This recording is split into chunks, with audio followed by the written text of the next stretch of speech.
Bismillahirrahmanirrahim. Assalamu alaikum. Hello and welcome to our 13th lecture on optimization. The course code is MTH374 and it's for Masters of Mathematics students from ComSat's Institute of Information Technology Virtual Campus.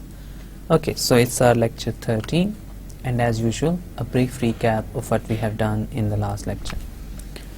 Last lecture में हमने क्या किया था, हमने Lagrange multiplier with two equality constants की बात की थी और फिर Lagrange multiplier with inequality constant की थोड़ी सी बात की थी और फिर हमने इसको वहाँ पे क्लोज कर दिया था क्योंकि हमारे पास बेसिकली टाइम ख़त्म हो गया था. तो Lagrange multiplier with two equality constant की थ्योरी में दोबारा नहीं मैं जाऊँगा, आप वेल अंडरस्टूड है आपके लिए. हमने थोड़ा सा आगे मूव होना अब. तो आपके लिए इसकी एग्जांपल्स मैंने की थी, काफ़ी डिटेल्ड एग्जांपल थी, 3 एग्जांपल्स मैंने कर दी आपके लिए और बाकी इंशाल्लाह आप लोग खुद कर लेंगे, कोई इतना इशू नहीं होगा. आप बुक्स में देखें आपको इसकी एग्जांपल्स मिल जाएंगी. स्टुअर्ट कैलकुलस में भी आपको इसकी एग्जांपल मिल जाएंगी और फिर ऑप्टिमाइजेशन की किसी भी अच्छी बुक में जैसे आपकी टेक्स्ट बुक है उसमें देख लीजिएगा, आपको Lagrange multiply with two equality constants की मज़ीद एग्जांपल्स शायद मिल जाएंगी. फिर इसके बाद हमने Lagrange multiplier with inequality constant की बात की थी. हमने ये कहा था कि अगर आपके पास एक लेग्रांज एक फंक्शन हो जिसके ऊपर एक इनइक्वालिटी कांस्टेंट हो तो फिर उसकी हमने ऑप्टिमाइजेशन कैसे करनी है, ज़रा सी हमने थ्योरी उसकी स्टार्ट की थी लेकिन हम उसकी डिटेल में नहीं गए थे. उसको थोड़ा सा हम दोबारा आज टेकअप करेंगे और फिर इस तरह की बातें आज के टॉपिक्स होंगे. Lagrange multiplier with inequality constant मैंने सबसे पहले करना है, इसको कंप्लीट करूंगा. 2 एक एग्जांपल्स भी इसको आपको करके दिखाऊंगा. इसकी एग्जांपल्स यूजुअली थोड़ी लेंथी हो जाती हैं तो देखें कितना टाइम लेती हैं ये. फिर दोबारा हम वन डायमेंशनल अनकॉन्स्ट्रेंड ऑप्टिमाइजेशन के ऊपर आएंगे और फिर इसके कुछ सर्च मेथड्स और उनमें से एक स्पेशलिस्ट डाइकोटमस सर्च मेथड हम देखेंगे. अब अभी से आपके माइंड में एक क्वेश्चन आना शुरू हो जाना चाहिए कि वन डायमेंशनल अनकॉन्स्ट्रेंड ऑप्टिमाइजेशन तो हम कर चुके हैं, फिर हम ये दोबारा हमने क्यों इसको स्टार्ट कर दिया. मतलब वन डायमेंशनल अनकॉन्स्ट्रेंड ऑप्टिमाइजेशन मतलब ये है कि एक फंक्शन जो जिसका वन इंडिपेंडेंट वेरिएबल है और उसके ऊपर कोई कॉन्स्ट्रेंट नहीं है उसको हमने ऑप्टिमाइज करना है, मैक्सिमाइज करना है या मिनिमाइज करना. तो ये हम मतलब ज़ाहिर है इसकी पहले हम देख चुके हैं ना, तो अब दोबारा इसको क्यों कर रहे हैं, ये अच्छा क्वेश्चन है, आप इसको माइंड में रखिएगा. हम इसको टेकअप करेंगे जब हम Lagrange multiplier with inequality constants को कंप्लीट कर लेंगे. होपफुली कोशिश है कि ये टॉपिक्स इनमें से कुछ ना कुछ आज हो जाएं. सारे शायद ना हो, जैसे मैंने कहा Lagrange multiplier with inequality constants examples बहुत लेंथी हो जाती हैं, काफ़ी टाइम कंज्यूमिंग होता है ये. लेकिन हम अहेड ऑफ शेड्यूल जा रहे हैं, कोई इतना मसला नहीं है, हम आराम से अपना कोर्स इंशाल्लाह कवर कर लेंगे.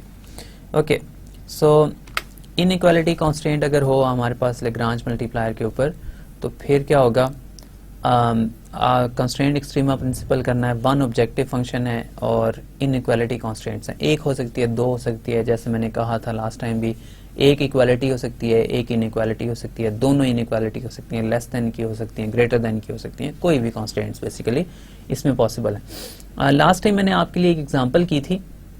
उस एग्जाम्पल में बेसिकली हमने ये कहा था कि अगर आपके पास कोई भी फंक्शन हो उसके ऊपर लेग्रांज मल्टीप्लायर अगर आप अप्लाई करें बेसिकली तो उससे होगा क्या, उससे ये होगा कि आप उसकी इनइक्वालिटी कांस्टेंट को इक्वालिटी कांस्टेंट में चेंज कर लें. जैसे आपके पास फंक्शन है ना f of x y z ही मैं ले लेता हूँ, 3 वेरिएबल्स का फंक्शन है और इसके ऊपर एक कांस्टेंट है g of x y z मैं कह देता हूँ.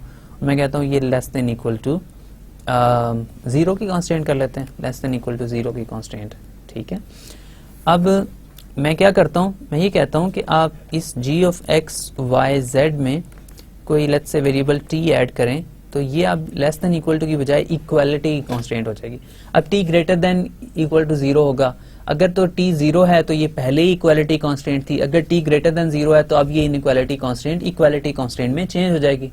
ठीक है, अब इसका अगर आप लेग्रांजियन फंक्शन बनाएं, x y z भी होगा, t भी होगा, लैम्डा भी होगा, तो आपके पास कुछ इस तरह का लेग्रांजियन फंक्शन बनेगा f of x y z plus lambda times g of x y z plus t. ठीक है, अब इसके आपके पास मैक्सिमा और मिनिमा पॉइंट्स क्या आएंगे, ये आपके लिए वेल अंडरस्टूड है। एक इसके ऊपर कॉन्स्टेंट है, इक्वालिटी कॉन्स्टेंट है, आपको पता है इसका मैक्सिमा या मिनिमा आपने कैसे करना है। तो अब इसको देख लें, इसका मैक्सिमम मिनिमा आपने फाइंड करना ना, वन इक्वालिटी कांस्टेंट है, आसान है क्योंकि आपने सारे पार्शियल डेरिवेटिव्स कैलकुलेट करने हैं। 5 पार्शियल डेरिवेटिव हैं यहाँ पे, ये 4 आप कर लें, अगर टी आप डमी वेरिएबल है टी के रिस्पेक्ट से भी आप कर सकते हैं। तो यहाँ पे आप 4 हैं, लैम्डा के रिस्पेक्ट से भी कर सकते हैं। सारे पार्शियल डेरिवेटिव 0 होने चाहिए, तब ये इसका क्या बनेगा, तब इसकी कांस्टेंट मैक्सिमा या मिनिमा आपको मिलेगा। अब मैंने लास्ट टाइम आपको करके दिखाया था कि अगर पार्शियल जेड और पार्शियल टी मैं करूंगा ना, तो ये लैम्डा हो जाएगा, हो गया ना। ये लेस देन इक्वल टू की कांस्टेंट है। आपके लिए ये भी मैं ज़ाहिर बता देता हूँ कि ये अगर ग्रेटर देन इक्वल टू 0 की कांस्टेंट होगी तो उसमें से कुछ माइनस करेंगे, आप कुछ माइनस करेंगे तो आपके पास क्या हो जाएगा, माइनस करने से आपके पास वो कांस्टेंट इक्वालिटी कांस्टेंट बन जाएगी, ठीक है। तो माइनस करने से आपके पास इक्वालिटी कांस्टेंट बन जाएगी उस केस में। अब अगर partial Z over partial T equal to 0 equal to lambda है और इसको 0 के इक्वल लेना है, तो इसका मतलब है लैम्डा इक्वल टू 0 आ गया, ठीक है ना। अब लैम्डा इक्वल टू 0 अगर आ जाएगा तो अब टी के ऊपर आपको पता है कि 2 क्राइटेरियंस आपने रखे हुए। पहला क्राइटेरियन ये है कि या तो टी ग्रेटर देन 0 हो सकता है या टी इक्वल टू 0 हो सकता है। इन दोनों क्राइटेरियंस को अगर मैं थोड़ा सा एड्रेस करूं, तो अगर लैम्डा 0 हो जाए और टी जो है वो ग्रेटर देन 0 हो, फिर क्या होगा, फिर ये होगा कि ये जो कांस्टेंट आपने लिखी है g of x y z plus T equal to 0 है, t ग्रेटर देन 0 है ना, जिसके लिए इक्वालिटी कांस्टेंट आ रही है। तो ये वाली जो कांस्टेंट है ये इंटीरियर किसी भी पॉइंट के ऊपर अप्लाई नहीं होगी, क्योंकि t ग्रेटर देन 0 है और उसके लिए ये इक्वालिटी की कांस्टेंट आ गई आपके पास। तो ये किसी भी इंटीरियर पॉइंट के ऊपर अप्लाई नहीं होगी ये वाली कांस्टेंट, ठीक है। सिर्फ बाउंड्री पॉइंट्स के ऊपर अप्लाई होगी अगर लैम्डा 0 हो जाता है और टी आपके पास ग्रेटर देन 0 है, ठीक है। लैम्डा 0 है और टी ग्रेटर देन 0 है। आप इसको यहाँ से देख लें कि ये आपने यहाँ लैग्रांज मल्टीप्लायर बनाया था ना, ये हो जाएगा lambda into G of x Y Z plus lambda times T, ये आ जाएगा ना। तो लैम्डा टाइम्स टी जो है वो, अगर लैम्डा 0 है तो लैम्डा टाइम्स टी जो है वो भी 0 हो जाएगा और टी यहाँ पे ग्रेटर देन 0 है, ठीक। तो यहाँ पे ये वाली जो कांस्टेंट है ये किसी भी इंटीरियर पॉइंट के ऊपर अप्लाई नहीं होगी। अब ये इक्वालिटी कांस्टेंट बन गई है टी ग्रेटर देन 0 के लिए, और ये सिर्फ और सिर्फ बाउंड्री पॉइंट्स के ऊपर, अगर ये मैक्सिमा या मिनिमा देगी इस कांस्टेंट के रिस्पेक्ट से, तो वो इसके बाउंड्री पॉइंट्स के ऊपर होगा, इसके इंटीरियर पॉइंट्स के ऊपर नहीं हो सकता। और दूसरी कंडीशन ये है कि लैम्डा इक्वल टू 0 हो जाए और टी इक्वल टू 0 हो जाए, तो लैम्डा टाइम्स टी खुद ही 0 हो जाएगा, ठीक है। लैम्डा टाइम्स टी खुद 0 हो जाएगा। तो इसका क्या मतलब है, इसका मतलब ये है कि ये वाली जो कांस्टेंट है lambda times T equal to 0 के लिए, ये पहले ही इक्वालिटी कांस्टेंट थी, तो ये वाली इनइक्वालिटी कांस्टेंट अब इसके ऊपर अप्लाई नहीं होती। और ये जो partial derivative lambda partial Z over partial T हमने लिया था, ये इक्वल टू 0 है, ये इक्वल टू लैम्डा नहीं होगा ना, ठीक है। ओके, तो इससे हमें बेसिकली ये पता चला कि ये जो इनइक्वालिटी की कांस्टेंट थी ये एक्चुअली मैक्सिमम मिनिमा में सिर्फ अपनी बाउंड्री रीजन की कंट्रीब्यूट कर रही है, इसके अलावा ये कोई भी कंट्रीब्यूशन नहीं दे रही है। तो इसका मतलब है अगर आपने एक कांस्टेंट मैक्सिमा या मिनिमा करना है एक इनइक्वालिटी कांस्टेंट के साथ, तो उसको आप बेसिकली एक कांस्टेंट मैक्सिमा या मिनिमा का प्रॉब्लम बना के सॉल्व कर सकते हैं इक्वालिटी कांस्टेंट के साथ। फिर जो भी आपके पास रिजल्ट्स आएंगे वो अगर आपकी कांस्टेंट्स को सेटिस्फाई करते हैं तो ठीक है, वो आपका कांस्टेंट मैक्सिमा मिनिमा हो गया उस इनइक्वालिटी कांस्टेंट के लिए। इसका हमारे पास एक कंप्यूटेशनल एल्गोरिदम हमने बनाया हुआ है। वो कंप्यूटेशनल एल्गोरिदम क्या है, Lagrange multiplier with inequality constant को हम कैसे सॉल्व करेंगे।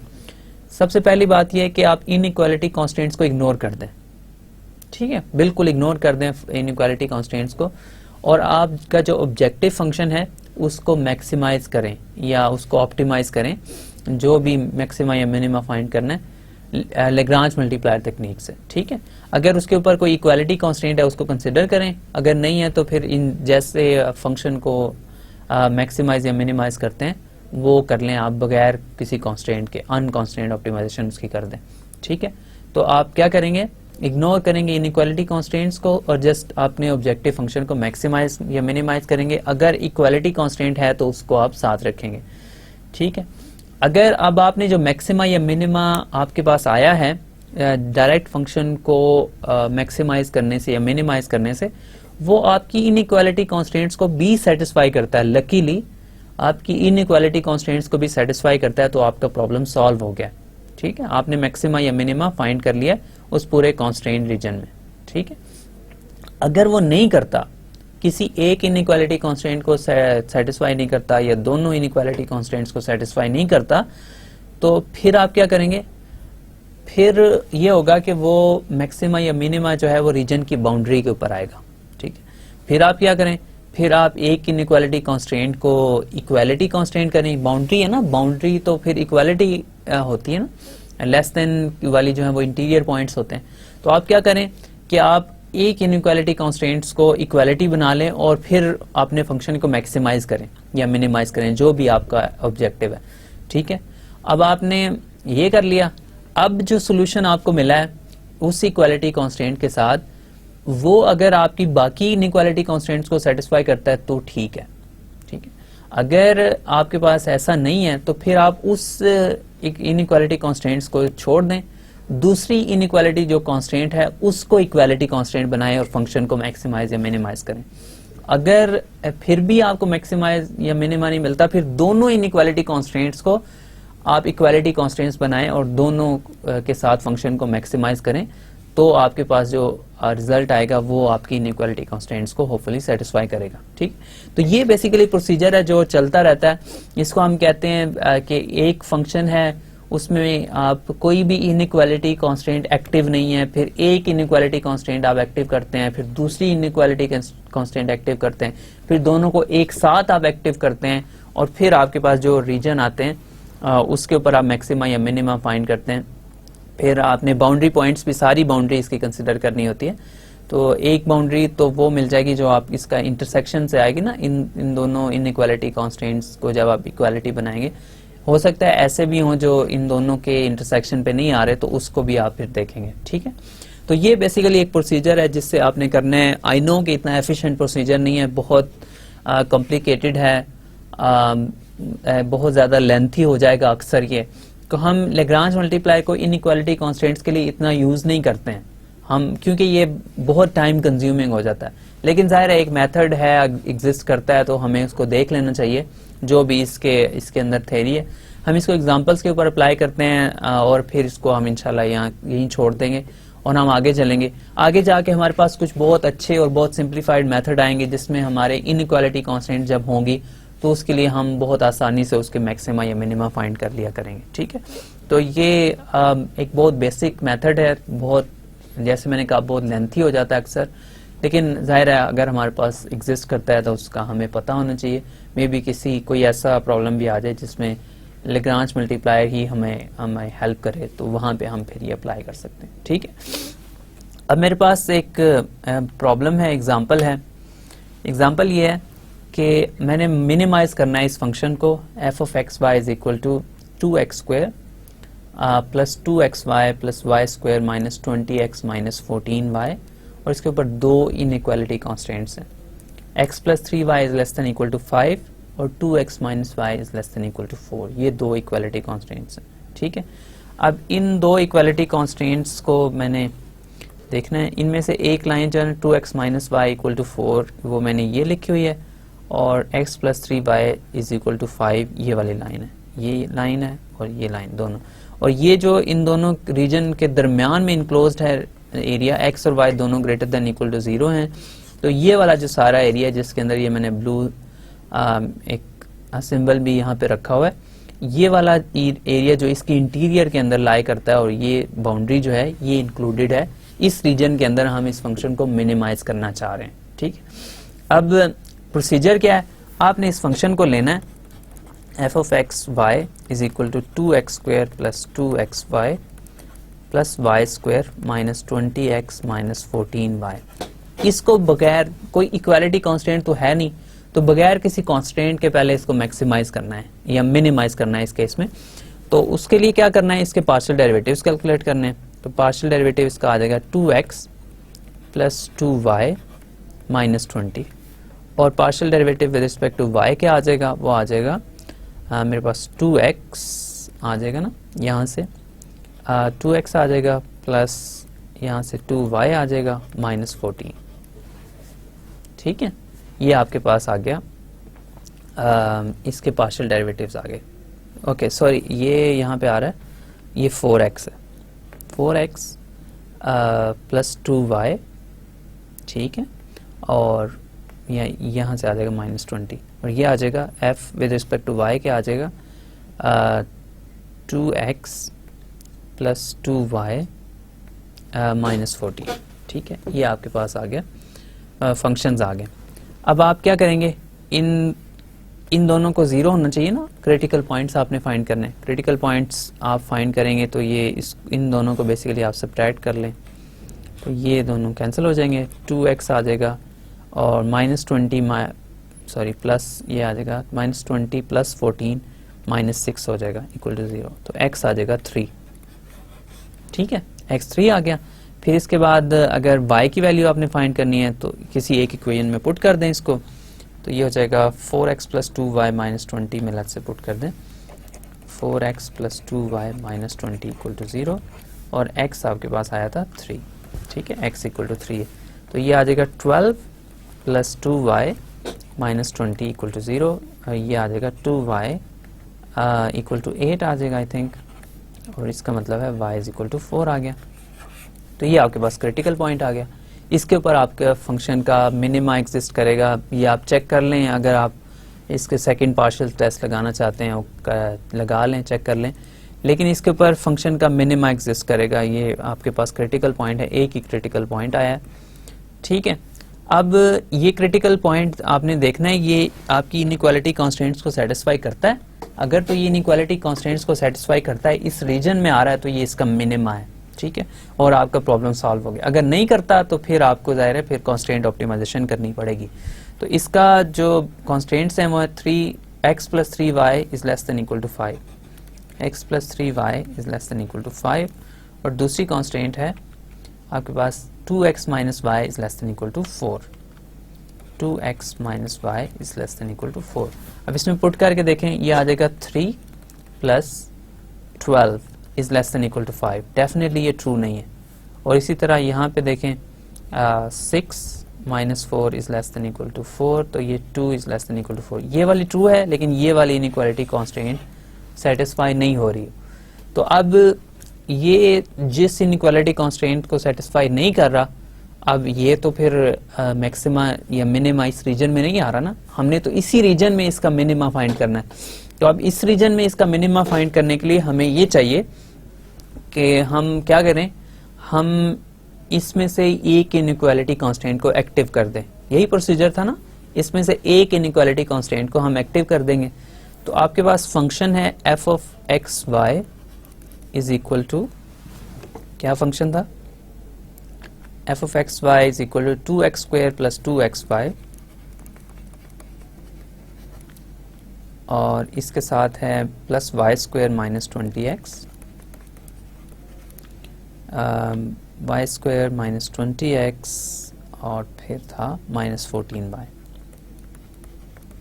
ठीक है, एक इनइक्वालिटी कॉन्स्टेंट्स को हमने एक्टिव कर दिया, हम कह रहे हैं उसको हम एज एन इक्वालिटी कॉन्स्टेंट लेते हैं, x plus 3y is equal to 5।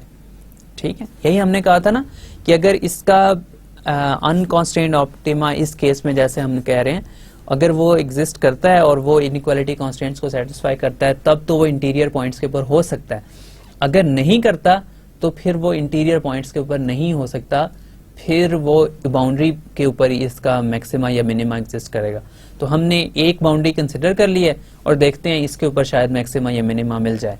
अब इसके ऊपर क्या करना होता है, आपको पता है कि अगर ये इसको हम लेते हैं ना, ये g ऑफ एक्स वाई है x plus 3y minus 5 equal to 0। अब इसका मैक्सिमा या मिनिमा पार्शियल डेरिवेटिव्स कंटिन्यूस होने चाहिए, ग्रेडियंट वेक्टर जो है वो नॉन जीरो होना चाहिए, तो इस दोनों के जब हो तो फिर मैक्सिमा या मिनिमा तब एग्जिस्ट करेगा जब इसके पार्शियल डेरिवेटिव्स इसके ग्रेडियंट वेक्टर्स पैरेलल होंगे। तो इसके ग्रेडियंट वेक्टर्स मैं डायरेक्टली लिख लेता हूँ। पार्शियल डेरिवेटिव्स आपने अभी देखे हैं, कंटिन्यूअस हैं, पॉलिनोमियल पार्शियल डेरिवेटिव्स आ रहे हैं, कोई इशू नहीं है किसी किस्म का, और ग्रेडियंट वेक्टर भी नॉन जीरो होगा इस कर्व के ऊपर। ठीक है, ग्रेडियंट वेक्टर एक्चुअली कभी भी इसका जीरो नहीं है, आप देख लें जी ऑफ एक्स और जी ऑफ वाई दोनों कांस्टेंट आ रहे हैं। ओके, तो इसका जो पार्शियल डेरिवेटिव है इसका ग्रेडियंट वेक्टर क्या आएगा? इसका ग्रेडियंट वेक्टर है आपके पास partial derivative with respect to x आएगा, क्या आएगा? 4x plus 2y।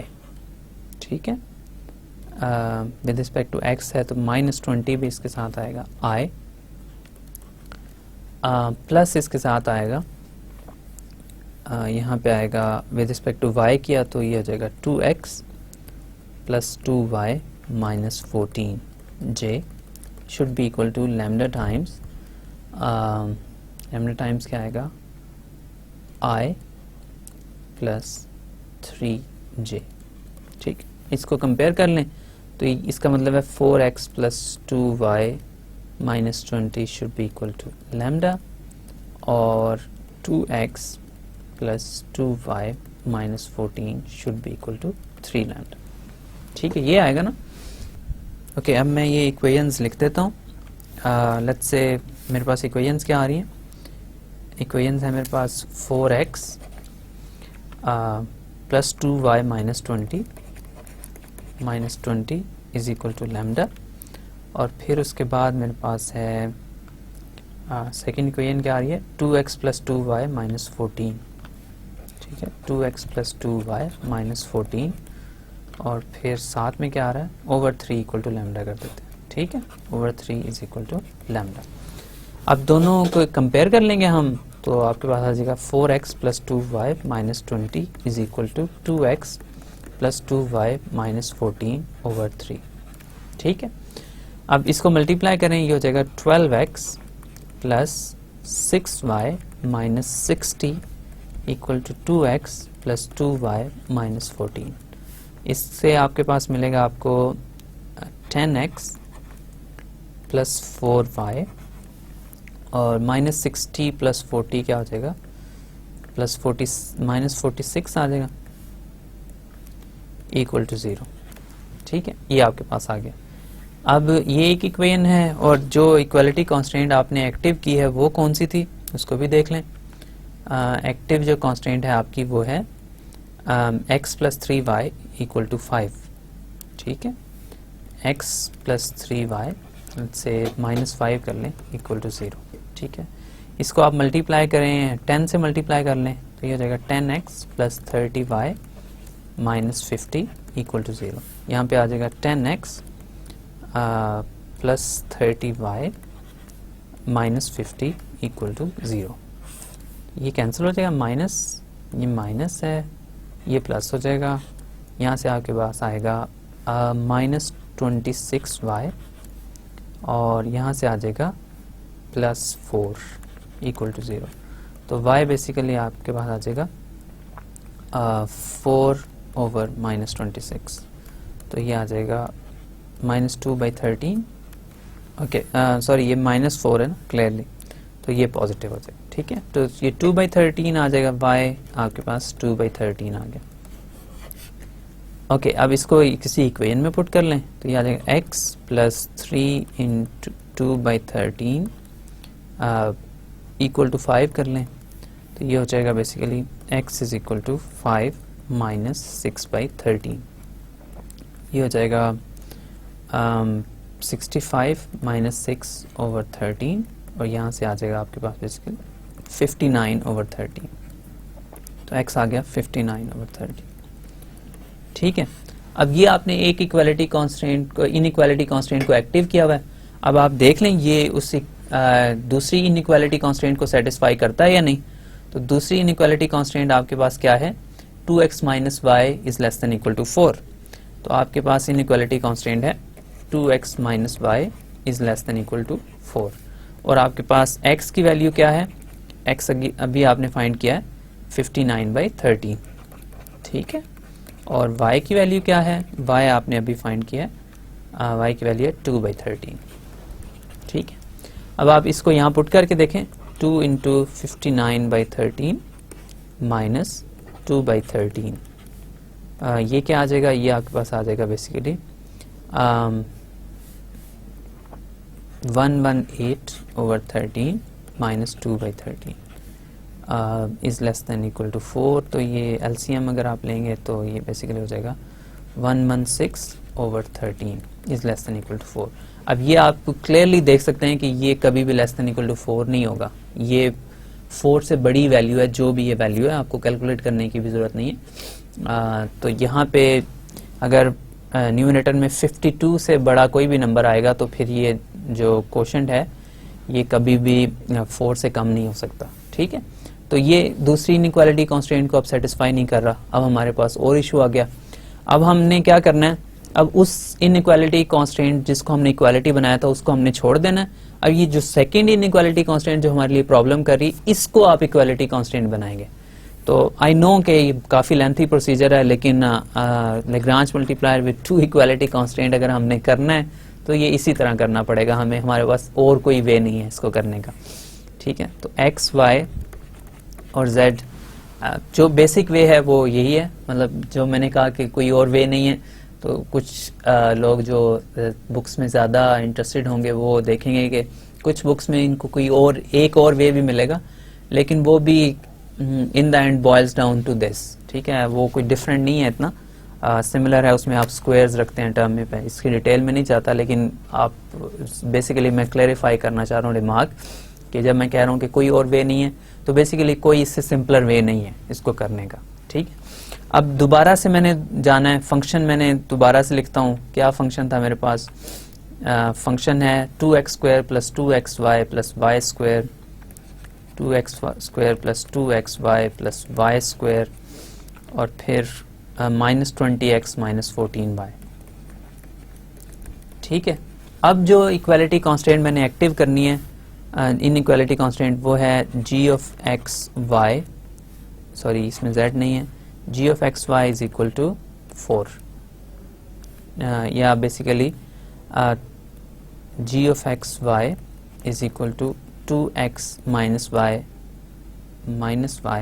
Minus 4 equal to 0। ठीक है, ये कांस्टेंट है। अब मेरे पास क्या होगा, मैं इसको थोड़ा क्लीन कर देता हूँ।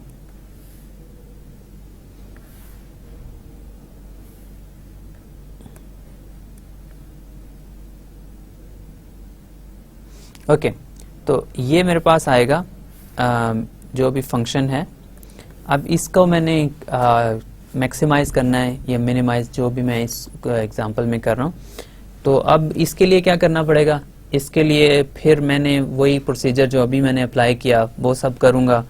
तो फिर से मेरे पास इक्वेशंस बनेगी, उनको सॉल्व करना पड़ेगा। फिर वही मैं आई डू अपोलोजाइज, लेकिन इसके अलावा कोई और वे नहीं है। 4x प्लस 2y माइनस ये 20x होता है माइनस 20। ठीक है, this will be equal to, ये 2 हो जाएगा तो ये 2 लैम्डा हो जाएगा।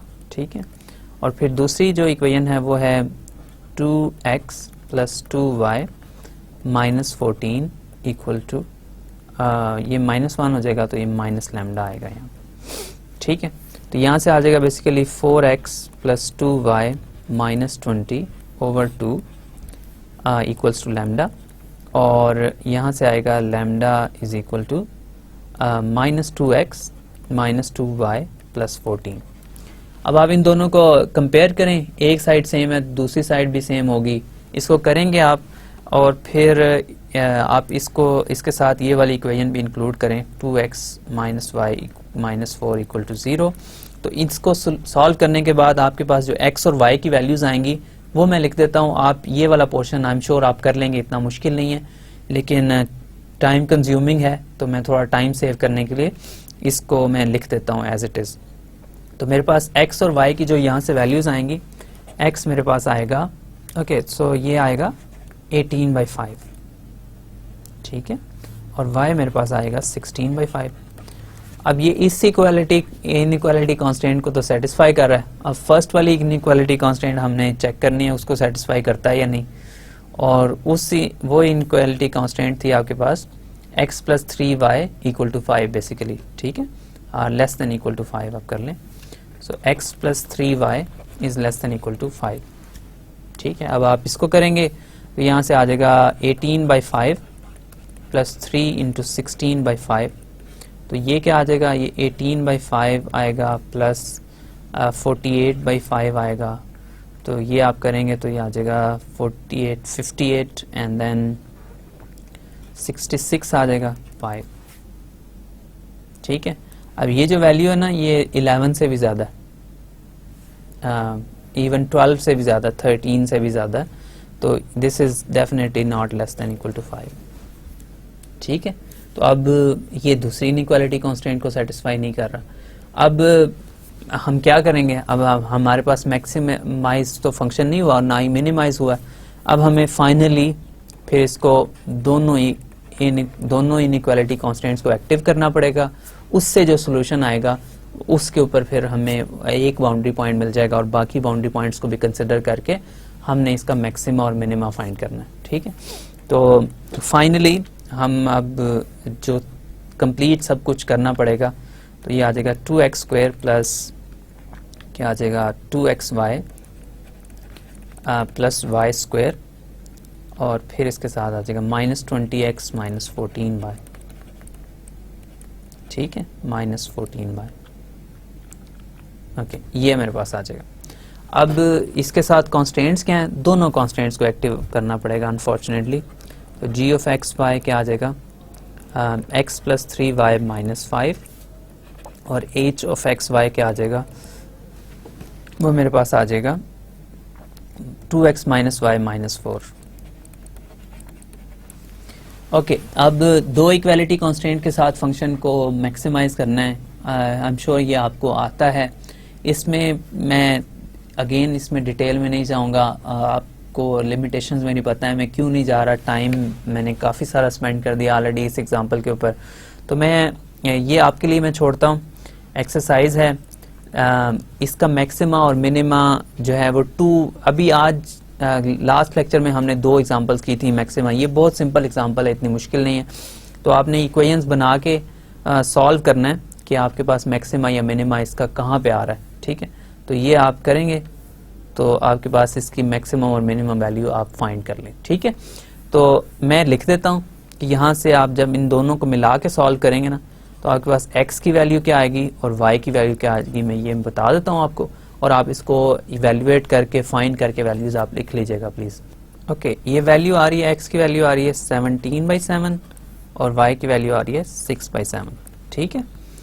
ओके, सो अब ये 2 वैल्यूज हैं फंक्शन की जिसके ऊपर मैक्सिमम या मिनिमम वैल्यू दे रहा है। ये वाला पॉइंट कौन सा है, अगर आप अपने रीजन को केयरफुली देखें ना, तो रीजन आपका यहाँ पे मैंने बनाया हुआ है, तो ये रीजन के अंदर इन 2 कांस्टेंट का जो इंटरसेक्शन पॉइंट है ना, वो ये वाला पॉइंट है, तो ये पॉइंट B आपको मिला है। इसके अलावा बाउंड्री के ऊपर 2 और पॉइंट्स है ना, एक पॉइंट ये है और एक पॉइंट ये है, इन दोनों पॉइंट्स के ऊपर भी इसका मैक्सिमा या मिनिमा हो सकता है ना। तो ये वाला पॉइंट तो हमें मिल गया, ये बाउंड्री का पॉइंट है जिसके ऊपर मैक्सिमा या मिनिमा हो सकता है। तो अब ये वाला पॉइंट जाहिर है दोनों कांस्टेंट का इंटरसेक्शन है, दोनों को सेटिस्फाई करेगा, कोई इतना इशू नहीं है हमारे पास। ये एक तो हम ये वाला पॉइंट फाइंड करना चाह रहे हैं, ये A, और एक ये हम C भी पॉइंट फाइंड करना चाह रहे हैं, ताकि हमें सारे पॉइंट्स बाउंड्री के जितने भी हैं जिसपे मैक्सिमा या मिनिमा हो सकता है वो सब हमें मिल जाए, ठीक है। ओके, इस एक्सिस को यहाँ पे मैंने इसको लिया हुआ है x और इसको लिया हुआ है y, ठीक है। अब ये वाला पॉइंट मैंने A फाइंड करना ना, तो ये x का एक्सिस है ना, यहाँ y 0 है, y 0 होगा ना यहाँ पे, तो यहाँ पे अगर y 0 है तो x क्या होगा, ये इक्वेशन यहाँ पे इसको जो इंटरसेक्ट कर रही है वो है बेसिकली 2x - y = 4, ठीक है। तो अगर y 0 हो जाए तो इसका मतलब है 2x = 4 या x = 2 हो जाएगा ना, ठीक है। तो अगर ये यहाँ पे y 0 हो जाएगा तो x क्या हो जाएगा, 2 हो जाएगा, तो ये पॉइंट 2 0 हो जाएगा, ठीक है। ओके, और ये वाला पॉइंट यहाँ पे x 0 है ना, x = 0 है, और ये वाली लाइन है x plus 3y is equal to 5, x plus 3y equal to 5। तो अगर x 0 पुट करूंगा तो ये 3y इक्वल टू 5 हो जाएगा, तो y is equal to basically 5/3 हो जाएगा। तो ये वाला बाउंड्री पॉइंट जो है ये हो जाएगा आपके पास 0, 5/3। ठीक है, अब आपके पास तीनों बाउंड्री पॉइंट्स मिल गए हैं आपको। ये तीनों बाउंड्री पॉइंट्स मैं लिख देता हूँ और फिर देखते हैं मेरे पास क्या वैल्यूज आती है। 2 0 0 5/3, तो मेरे पास ये पॉइंट्स आ रहे हैं 2 0 0 5/3 और 17/7 6/7, ये तीनों पॉइंट्स। इसके ऊपर फंक्शन की वैल्यू फाइंड कर लें। f ऑफ 2 0 क्या आएगा? f ऑफ 2 0 आपके पास मिलेगा आपको, यहाँ से आप कैलकुलेट कर लें 2 × 4 प्लस ये 0 हो जाएगा, y 0 है ना, ये भी 0 हो जाएगा, -20 × 2, तो ये 8 - 40 आ जाएगा। ठीक है, तो ये 8 - 40 - 32 हो जाएगा। और f ऑफ 0 5/3 क्या आ जाएगा? x 0 है ना, x 0, ये 0 हो जाएगा, ये भी 0 हो जाएगा, 5/3 का स्क्वायर हो जाएगा यहाँ पे, ये भी 0 हो जाएगा, -14 × 5/3 हो जाएगा, तो ये 25/9 हो जाएगा, -70 हो जाएगा, /3 हो जाएगा। ठीक है, तो इसको अगर आप एलसीएम लेना चाहें ले लें, तो ये बेसिकली नेगेटिव नंबर आएगा। फिर से एक जो भी आएगा अगर लिखना चाहें लिख लें, 25 - 210 आएगा ओवर 9 आएगा, तो 210 - 25 - 195 ओवर 9 आ जाएगा बेसिकली। ठीक, और फाइनल एक पॉइंट रह गया 17/7 और 6/7, इसके ऊपर फंक्शन की वैल्यू क्या आ रही है? ओके, मेरे पास लास्ट पॉइंट है 17/7 और 6/7, 17/7 और 6/7। इसके लिए फंक्शन की वैल्यू फाइंड करनी है, तो f ऑफ 17/7 और 6/7, ठीक है, इक्वल्स टू क्या है? पहली टर्म है 2x² प्लस 2xy है, 2x² 17/7 का स्क्वायर प्लस 2xy है 2 × 17/7 × 6/7 प्लस y² है 6/7 का स्क्वायर है, और फिर इसके बाद मेरे पास आएगा -20x - 14y, तो -20 × 17/7 -14 × 6/7, तो ये आपके पास वैल्यू आ जाएगी। अब ये तीन वैल्यूज हैं, तीनों में से जो मैक्सिमम है वो आपका मैक्सिमा हो जाएगा, जो मिनिमम है वो आपका मिनिमा हो जाएगा। तो ये आप चेक कर लेंगे, ये पॉजिटिव वैल्यू आएगी आई थिंक, तो ये आपका मैक्सिमा होगा, और उन दोनों में से दोनों नेगेटिव हैं, तो जो उनमें से स्मॉलर है वो आपके पास आपका मिनिमा है। ठीक है, तो ये आप देख लें, थोड़ा सा टीडियस था, लेंथी था, कॉम्प्लिकेटेड था, लेग्रांज मल्टीप्लायर यूज करना था। एक फंक्शन था, सिंपल फंक्शन था, इतना मुश्किल भी नहीं था, और उस फंक्शन का हमने एक्सट्रीमा फाइंड करना था दो इनइक्वालिटी कांस्टेंट के साथ। पहला मैं इसका प्रोसीजर दोबारा रिपीट कर देता हूँ। मैंने ये एग्जांपल खुद से चूज की इसलिए कि इसमें सब कुछ सारे सिनारियोज एक साथ कवर हो जाते हैं। ठीक है, इसलिए कोई ऐसी एम्बिगुअस बात नहीं रह जाती कि अगर ये होगा तो ये क्या होगा, सब कुछ इसमें कवर हो गया। सबसे पहले क्या करना है, फंक्शन का आपने बगैर किसी इनइक्वालिटी कांस्टेंट के उसका मैक्सिमा फाइंड करना है या मिनिमा फाइंड करना है, उसको ऑप्टिमाइज करना है। वो जो ऑप्टिमाइजेशन पॉइंट आएगा, मैक्सिमा या मिनिमा पॉइंट आएगा, वो अगर आपकी इनइक्वालिटी कांस्टेंट्स को सेटिस्फाई करता है तो ठीक है, तो आपका प्रॉब्लम सॉल्व हो गया। इस केस में ऐसा नहीं हुआ था, उसने एक इनइक्वालिटी कांस्टेंट को वायलेट किया था। जिस इनइक्वालिटी कांस्टेंट को वायलेट किया था उसको मैंने फिर एक्टिवेट कर दिया। जो ही वो किसी इनइक्वालिटी कांस्टेंट को वायलेट कर देता है, इसका मतलब ये होता है कि अब इंटीरियर पॉइंट के ऊपर फंक्शन का एक्सट्रीमा नहीं है, अब उसकी बाउंड्री के ऊपर है। अब हम क्या करते हैं, हम ये करते हैं कि अब जिस इनइक्वालिटी कांस्टेंट को वायलेट किया उसको एक्टिव किया, मतलब उसको as an equality constant, boundary की कांस्टेंट लेके हमने उस फंक्शन को मैक्सिमाइज किया, ऑप्टिमाइज किया, मैक्सिमाइज या मिनिमाइज किया। एक फंक्शन एक इनइक्वालिटी कांस्टेंट, एक इक्वालिटी कांस्टेंट, उसका आपको पता है मैक्सिमाइज या मिनिमाइज कैसे करते हैं, लेग्रांज मल्टीप्लायर लगाया आपके पास वैल्यूज आई, जो भी अब ऑप्टिमा पॉइंट आया वो देखें कि आपकी दोनों इनइक्वालिटी कॉन्स्टेंट्स को सेटिस्फाई करता है। एक को करेगा, हमारे केस में दूसरे को वायलेट कर दिया था। अब आप इस कांस्टेंट को बिल्कुल छोड़ दें, दूसरी कांस्टेंट को आप एक्टिव कर दें, उसको इक्वालिटी कांस्टेंट कर दें। तो एक फंक्शन एक इक्वालिटी कांस्टेंट, फिर आपने उसको सॉल्व किया, आपके पास जो ऑप्टिमा पॉइंट आया था उसको आपने दोबारा चेक किया, फिर से वो आपकी जो पहली अब इनइक्वालिटी कांस्टेंट थी उसको वायलेट कर रहा है। अब इसका मतलब है हमारे पास और कोई चॉइस नहीं है, हमने फंक्शन भी लेना है और दोनों कांस्टेंट्स को एक्टिव करना है। दोनों कांस्टेंट्स को एक्टिव किया, आपने दोनों को इक्वालिटी कांस्टेंट लिया, तो एक फंक्शन और दो इक्वालिटी कांस्टेंट्स के साथ उसको ऑप्टिमाइज किया आपने, ठीक है, उसको ऑप्टिमाइज किया तो आपके पास ऑप्टिमाइजेशन पॉइंट आ गया। अब वो पॉइंट था जो दोनों लाइंस के, इस केस में जो थी रीजन की दोनों बाउंड्री लाइंस का इंटरसेक्शन पॉइंट था, ठीक है। आपने उस इंटरसेक्शन पॉइंट को कंसिडर किया और इसके अलावा आपने कहा कि बाकी जो बाउंड्री पॉइंट्स है ना, बाउंड्री पॉइंट्स है रीजन के, दो और थे, ये बी था एक और ए था, एक सी था, ओरिजिन भी था लेकिन ओरिजिन तो जीरो ही था ना, ओरिजिन जीरो था और जब आप फंक्शन की वैल्यू उसके ऊपर फाइंड करते हैं तो वो भी जीरो हो जाती है, तो वो हमारे लिए इतना इंटरेस्टिंग पॉइंट नहीं था, ठीक है। बाकी तीनों हमने बाउंड्री पॉइंट्स भी फाइंड कर लिए।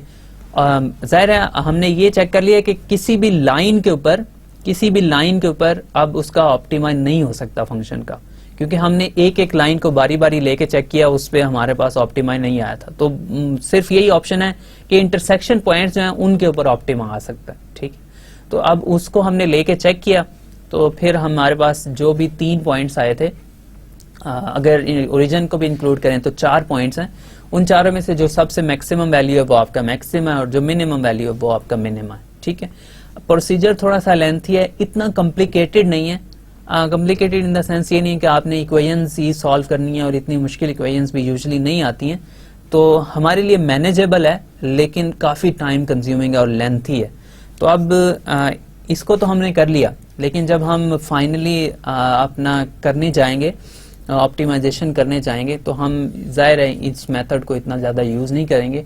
हमारी ये गोल होगा, हमारा एम होगा कि हम एक ऐसा मेथड डेवलप करें या एक से ज्यादा ऐसे मेथड्स डेवलप करें जो हमारे पास इनइक्वालिटी कॉन्स्टेंट्स को भी इफेक्टिवली डील करते हो। तो लेग्रांज मल्टीप्लायर कर देता है, इतना पावरफुल नहीं है, इतना यूजफुल नहीं है, क्योंकि बहुत ज्यादा लेंथी कर देता है ये प्रोसीजर को।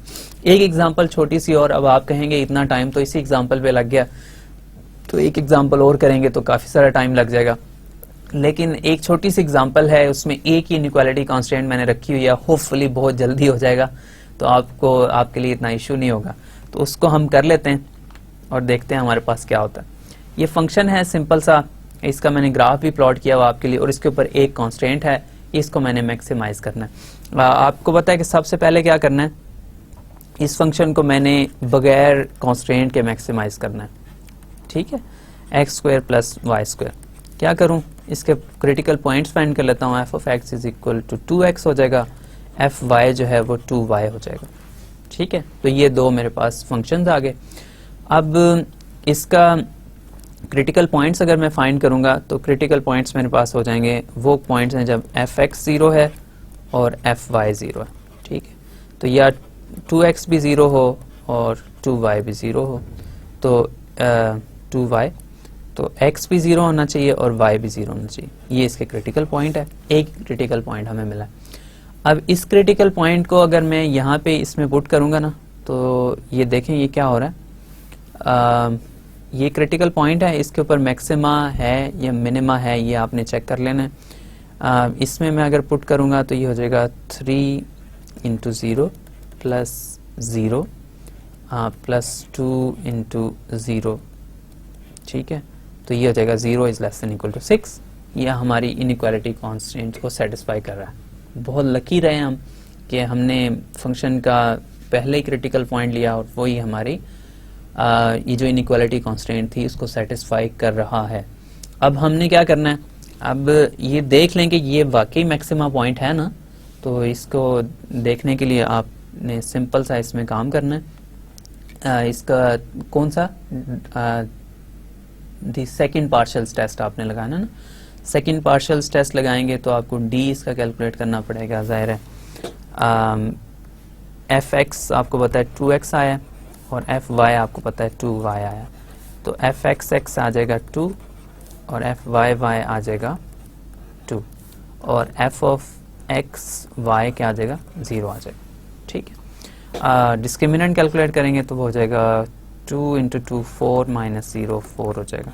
ठीक है, डिस्क्रिमिनेंट ग्रेटर देन 0 है और एफ ऑफ एक्स एक्स जो है वो 2 है, f of x x is equal to 2 है, तो ये भी ग्रेटर देन 0 है, तो ये भी ग्रेटर देन 0, ये भी ग्रेटर देन 0, इसका मतलब है ये जो पॉइंट है 0 0, this is not a maximum point, it is a minimum point. ठीक है, ये इसका मिनिमम पॉइंट है। ओके, अब इसका मतलब है अब इसका एक कोई और क्रिटिकल पॉइंट तो हमें मिला ही नहीं, इसका ये मतलब है कि इसका कोई मैक्सिमम पॉइंट नहीं है, यही मतलब बन रहा है ना यहाँ से। तो इसका ये मतलब है कि इसके इंटीरियर के अंदर इसका कोई मैक्सिमम पॉइंट नहीं है, क्योंकि इसका क्रिटिकल पॉइंट सिर्फ एक ही था और वही मिनिमम पॉइंट था।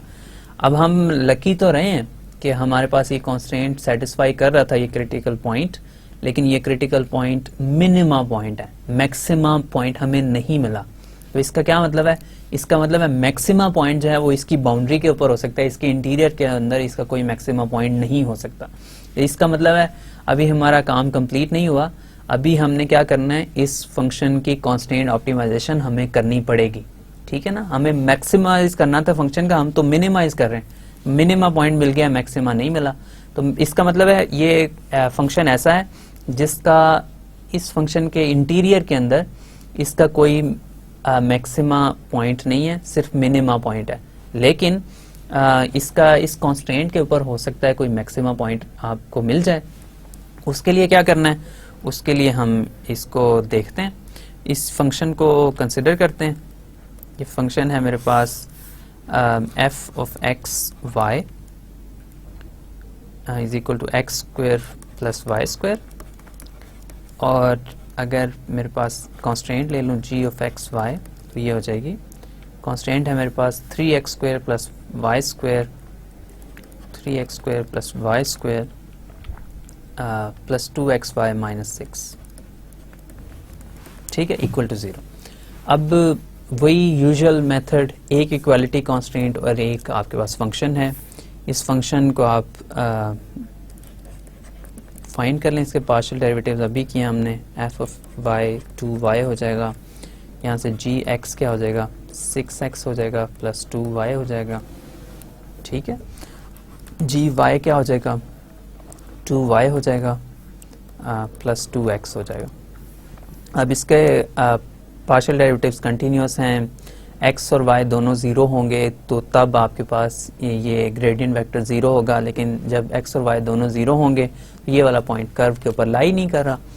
तो अब आप क्या करेंगे, आपने ये करना है 2x should be equal to lambda times 6x plus 2y, ठीक है, और 2y is equal to lambda times 2y plus 2x, ठीक है, ये मेरे पास आ जाएगा।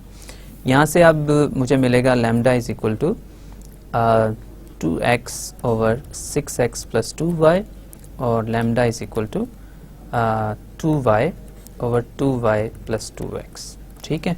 लैम्डास दोनों इक्वेशंस के लेफ्ट हैंड साइड पे लैम्डास हैं तो राइट हैंड साइड भी इक्वल होगी, तो यहाँ से मैं लिख सकता हूँ 2x over 6x plus 2y, 6x plus 2y should be equal to, किसको इक्वल होगा ये 2y over 2y plus 2x, ठीक है। इसको क्रॉस मल्टीप्लाई करेंगे तो आपके पास आ जाएगा 2x into 2y plus 2x is equal to 2y into 6x plus 2y। तो ये आप करेंगे तो इससे हो जाएगा आपके पास क्या आएगा 4xy plus 4x square is equal to 6xy plus plus क्या आ जाएगा 4y स्क्वायर, ठीक है।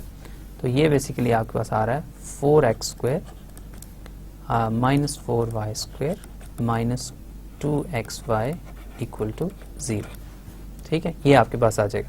और आपने इसके साथ एक ही हमारे पास और कांस्टेंट है, उसको इसके साथ अगर आप ऐड कर लें तो ये आ जाएगा 3x² plus Y square, 3x² plus Y square, 3x² plus Y square plus 2xy plus 2xy minus 6, ठीक है, माइनस 6 इक्वल टू 0। अब इन दोनों इक्वेशंस को सॉल्व करना है और x और y की मैंने वैल्यूज फाइंड करनी है, ठीक है। तो मेरे पास क्या आ जाएगा यहाँ से, अगर लेट्स से इस इक्वेशन से मैं वाई स्क्वायर की वैल्यू या y की वैल्यू निकाल लेता हूँ, तो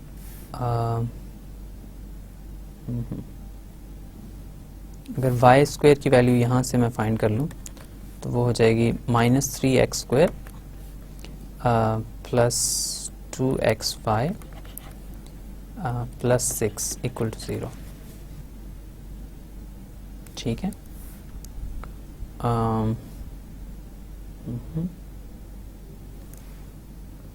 ओके, मे बी हम इसको अगर सिमल्टेनियसली सॉल्व करें तो शायद ये ईजियर हो जाए इसको सॉल्व करना, ठीक है। बेसिकली हमने तो x और y की वैल्यूज़ हमें चाहिए इसमें से, तो x और y की वैल्यूज़ अगर हम फाइंड करना चाह रहे हैं तो देखते हैं, कोशिश करते हैं। अगर इसको इस इक्वेशन को मैं 4 से मल्टीप्लाई करूं,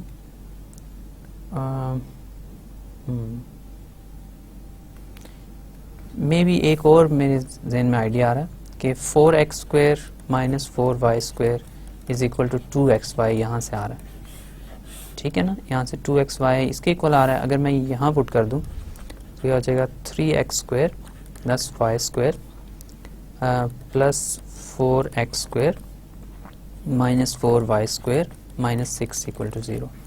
तो ये बेसिकली हो जाएगा 7x² minus 3y² minus 6 equal to 0, तो माइनस 3y², ठीक है। तो 7x² इज इक्वल टू आ जाएगा किसके इक्वल आ जाएगा, ये आ जाएगा 3y² प्लस 6, ठीक है। ये मेरे पास पॉइंट्स आ गए। अब यहाँ से मैं मज़ीद कुछ कर सकता हूँ, यहाँ से मेरे पास आ जाएगा 7x² is equal to 3y² plus 6, okay. अब इसमें से ज़ाहिर है x² की वैल्यू मैं फाइंड कर सकता हूँ ना, x² हो जाएगा 3y² प्लस 6 ओवर 7, ठीक है। और इससे x की वैल्यू भी फाइंड कर सकता हूँ। ये दोनों वैल्यूज़ फाइंड करके अगर आप इस इक्वेशन में पुट करें तो ये पूरी इक्वेशन जो है ये y की फॉर्म में आ जाएगी। फिर इसको हमने सॉल्व करना है और सॉल्व करके फिर y की वैल्यूज़ और x की वैल्यूज़, x और y दोनों की वैल्यूज़ आपने फाइंड करनी है, ठीक है। जो x और y की वैल्यूज़ आ जाएं उसके लिए आप देखें कि मैक्सिमम वैल्यू कब आ रही है और मिनिमम वैल्यू कब आ रही है, तो इससे आपको मैक्सिमा या मिनिमा कंप्लीट हो जाएगा। इसको मैं एज एन एक्सरसाइज छोड़ रहा हूँ क्योंकि लेक्चर का टाइम हमारा तकरीबन कंप्लीट हो गया और हमने मुश्किल से दूसरी एग्जांपल हम करें, तो मैं इसको यहाँ पे छोड़ रहा हूँ आपके लिए एक्सरसाइज, आप इसको कर लीजिएगा। लेकिन अब और किसी चीज़ से मैं आपको कन्विंस कर सका हूँ या नहीं, लेकिन इस चीज़ पे ज़रूर कन्विंस होपफुली कर लिया होगा कि लैग्रांज मल्टीप्लायर और with 2 inequality constants is very lengthy, ठीक है। इससे हम यूजली चीज़ों को करते नहीं हैं, इसको हम अप्लाई करेंगे तभी जब हमारे पास कोई और मेथड अवेलेबल नहीं होगा। लेकिन अगर हमारे पास कोई और मेथड अवेलेबल होगा तो इस मेथड को हम यूजली फिर अप्लाई नहीं किया करेंगे। ओके, मैं इसको समराइज़ कर देता हूँ और फिर हम इंशाल्लाह बाकी जो टॉपिक्स आज हमने करने थे लेकिन इस प्रॉब्लम्स की लेंथ और इनकी कम्प्लेक्सिटी की वजह से हम नहीं कर सके, वो इंशाल्लाह हम फिर नेक्स्ट लेक्चर में टेकअप करेंगे। तो थोड़ा सा क्विक समरी और फिर इंशाल्लाह इसको मैं क्लोज करता हूँ लेक्चर को। आज के लेक्चर में हमने क्या किया, आज के लेक्चर में हमने लैग्रांज मल्टीप्लायर की बात की, Lagrange multiplier with 2 equality constants की बात की है और उसकी एग्जांपल्स हमने लास्ट टाइम डिस्कस की थी। वो आपको पता है थोड़ा सा लेंथी है प्रोसीजर लेकिन इतना मुश्किल नहीं है। फिर हमने कहा कि अगर लैग्रांज मल्टीप्लायर में कॉन्स्टेंट्स इक्वालिटी की ना हो बल्कि इनइक्वालिटी की कॉन्स्टेंट्स हों तो फिर हम क्या करेंगे, तो लैग्रांज मल्टीप्लायर में अगर इनइक्वालिटी की कॉन्स्टेंट्स होंगी तो बेसिकली प्रोसीजर इक्वालिटी की कॉन्स्टेंट पे दोबारा ट्रांसफॉर्म हो जाता है। उसका एल्गोरिदम ये है कि आपने जिस फंक्शन को ऑप्टिमाइज करना है उसको आप ऑप्टिमाइज करें, मैक्सिमा या मिनिमा उसका फाइंड करें विदाउट इनइक्वालिटी कॉन्स्टेंट्स। अगर आपने जो मैक्सिमा या मिनिमा फाइंड किया है वो आपकी इनइक्वालिटी कॉन्स्टेंट्स को भी सेटिस्फाई करता है तो ठीक है, आपने जो प्रॉब्लम आपके पास था वो आपने सॉल्व कर लिया। अगर वो आपके इनइक्वालिटी कॉन्स्टेंट्स को सेटिस्फाई नहीं करता, लेट्स सपोज वो एक इनइक्वालिटी कॉन्स्टेंट को सेटिस्फाई नहीं करता, तो आप उस इनइक्वालिटी कॉन्स्टेंट को एक्टिव कर लें और उसको इक्वालिटी कॉन्स्टेंट बना लें। ये हमने इससे पहले बात ये जरूर की थी कि अगर आपके पास किसी फंक्शन का एक्सट्रीमा एग्जिस्ट करता है तो अगर वो इंटीरियर पॉइंट्स के ऊपर एग्जिस्ट करेगा तो वो जाहिर है उस इनइक्वालिटी कांस्टेंट के बगैर आप उसको फाइंड कर सकते हैं। अगर इनइक्वालिटी कांस्टेंट के साथ आपका एक्सट्रीमा आएगा तो फिर वो उसकी बाउंड्री के ऊपर हो सकता है, उसके इंटीरियर पॉइंट्स के ऊपर नहीं आएगा। ठीक है, तो आपने एक इनइक्वालिटी कांस्टेंट को एक्टिव कर लिया, मतलब उसको इक्वालिटी कांस्टेंट बना लिया। इसका मतलब ये है कि अब आप जो भी मैक्सिमा या मिनिमा सर्च कर रहे हैं वो उसकी बाउंड्री के ऊपर सर्च कर रहे हैं। ठीक है, तो इसी तरह एक इनइक्वालिटी कांस्टेंट को एक्टिव किया, उसके लिए आपने मैक्सिमा मिनिमा फाइंड किया। अगर आपको मिल गया तो ठीक है, अगर वो वाला मैक्सिमा मिनिमा बाकी इनइक्वालिटी कांस्टेंट्स को भी सेटिस्फाई करता है तो आपका प्रॉब्लम रिजॉल्व हो गया। अगर नहीं करता तो फिर आप क्या करेंगे, फिर आप सेकंड इनइक्वालिटी कांस्टेंट को एक्टिव कर देंगे, फर्स्ट को इनएक्टिव रखेंगे और इसी तरह बारी बारी सब इनइक्वालिटी कांस्टेंट्स को आप एक्टिव करेंगे। अगर फिर भी आपके पास कोई एक्सट्रीमा नहीं आता जो सब इनइक्वालिटी कांस्टेंट्स को सेटिस्फाई करता हो तो आप क्या करेंगे, तो आप वो पॉइंट्स एक से ज्यादा इनइक्वालिटी कांस्टेंट्स को फिर एक्टिव करेंगे। अगर दो हैं तो दोनों को एक्टिव करेंगे और फिर आपके पास एक फंक्शन होगा जिसका आप एक्सट्रीमा फाइंड कर रहे हैं दो इक्वालिटी कांस्टेंट के रिस्पेक्ट से, और उससे जो रिजल्ट आ रहा है वो वाला पॉइंट वो इंटरसेक्शन पॉइंट होगा दोनों कर्व्स का, दोनों लाइंस का, और बाकी जो बाउंड्री पॉइंट्स आपके रीजन के आएंगे उन सब के ऊपर आप चेक कर लें किसके ऊपर मैक्सिमम वैल्यू आ रही है, किसके ऊपर मिनिमम वैल्यू आ रही है। तो जो आपकी मैक्सिमम वैल्यू वो आपका मैक्सिमम और जो मिनिमम वैल्यू है वो आपका मिनिमम। ठीक, तो इसकी एग्जांपल हमने की थी, दो एग्जांपल्स की, एक मैंने कंप्लीट कर दी थी, दूसरी हमने तकरीबन कंप्लीट कर लिया, इतना मुश्किल काम रह नहीं गया। बाकी आपने पॉइंट्स फाइंड करके मैक्सिमम मिनिमम ही फाइंड करना है, तो होपफुली आप कर लेंगे। ठीक है, तो आज के लिए हम यही कर सके हैं, लेकिन नेक्स्ट जो हमारे मेथड्स आ रहे हैं वो इतने लेंथी नहीं होंगे, तो इंशाल्लाह उनको हम थोड़ा जल्दी कर लेंगे। होपफुली आपको चीज़ें क्लियर हुई होंगी। तो मैं अब लेग्रांज मल्टीप्लायर की मज़ीद बात नहीं करूँगा, इस टॉपिक को मैंने यहाँ पे क्लोज कर दिया। तो नेक्स्ट जो मैं बात करूँगा वो दूसरे मेथड्स हैं जिनके बारे में हम आपको बताएंगे कि क्यों हम वो कर रहे हैं और लेग्रांज मल्टीप्लायर की लिमिटेशंस क्या है, ये सारी चीज़ें हम इंशाल्लाह डिस्कस करेंगे। Thank you very much for your time and attention. Hopefully I'll see you again in the next lecture. Thank you.